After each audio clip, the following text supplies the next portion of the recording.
క్రీస్తునాథుని యందు ప్రియ సహోదరి సహోదరులారా, పరిశుద్ధ గ్రంథములో సమర్పణ అనేది కేవలం ఒక ఆచారం మాత్రమే కాదు.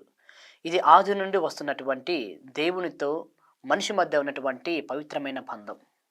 మరి ఇజ్రాయేల్ చరిత్రలో ఈ సమర్పణ అనేది దేవునితో చేసుకున్నటువంటి నిబంధన గుర్తుగా నిలుస్తుంది. నిర్గమకాండము 13వ అధ్యాయం 2వ వచనం మనం చూసుకున్నట్లయితే, పుట్టిన ప్రతి తొలిచూలు సంతతి ఎలా దేవునికి చెందింది అని మనకు తెలియజేస్తుంది.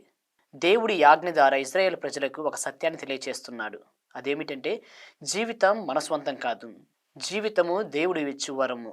అందుకే పుట్టిన తొలిచూలు బిడ్డను దేవునికి సమర్పించడం ద్వారా ఇది ఒక విశ్వాస చర్యగా మారుతుంది. కేవలం ఒక సాంప్రదాయం మాత్రమే కాదు, దేవుడు మన జీవితానికి యజమాని అని చెప్పుకునే ఒక చర్య కూడా. ఈ నేపథ్యంతోనే నేటి సువార్త మనం గమనించినట్లయితే, మరియమ్మ జోజప్ప గారు బాలయేసును దేవాలయంలో కానుక సమర్పించడం మనం చూస్తున్నాము. ఇది బయటకు ధర్మశాస్త్రానికి విధేయతలా కనిపిస్తుంది. మరి వేదాంత పరంగా మనం గమనించినట్లయితే ఇది ఒక రహస్యాన్ని తెలియజేస్తుంది. అదేమిటంటే, క్రీస్తు ప్రభు దేవుని కుమారుడు అయినప్పటికీ ఆయనను దేవునికి సమర్పిస్తున్నారు. మరి ఇది మనకి ఏమి బోధిస్తుందంటే, క్రీస్తు ప్రభు తనను తాను తండ్రి దేవునికి సంపూర్ణంగా సమర్పించుకోవడం. మరి ఎవరి కోసం అంటే మన కోసం. కాబట్టి మనము దేవునికి సమర్పించబడిన ప్రజలము. ఏ విధంగా అంటే జ్ఞానస్నానం ద్వారా. మరి మన జ్ఞానస్నానం ద్వారా మన పాపాలు క్షమించబడతాయి, మన దేవునికి బిడ్డలవుతాం. అనగా మనం ఒక నూతన నిబంధనలోకి అడుగు పెడుతున్నాం. మరి మన జీవితం కొనసాగే కొద్దీ మన యొక్క బలహీనతల వలన కానీ, మన యొక్క పాపం వలన కానీ ఆ యొక్క సమర్పణ బంధం అనేది బలహీనపడుతుంది. అలాగని దేవుడు మనల్ని విడిచిపెట్టలేదు. దేవుడు పాప సంకీర్తనం అనే దివ్య సంస్కారాన్ని ఇచ్చారు. దీని ద్వారా విరిగినటువంటి ఆ యొక్క సమర్పణ బంధం బలోపేతం చేయబడుతుంది.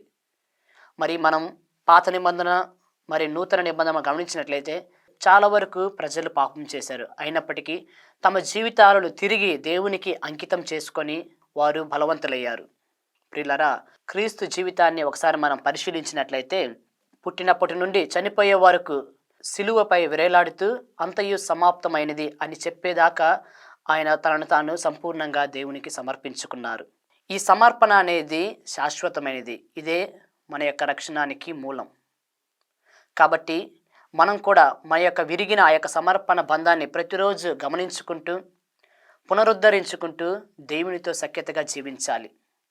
మరి ఏ విధంగా అయితే ఈరోజు సువార్తలో క్రీస్తు ప్రభు తనను తాను సంపూర్ణంగా దేవునికి అర్పించుకున్నాడు, మనం కూడా మన జీవితానికి తండ్రి దేవునికి సంపూర్ణంగా అర్పించుకుంటే మన యొక్క జీవితం కూడా ఒక జీవన బలిగా మారుతుంది.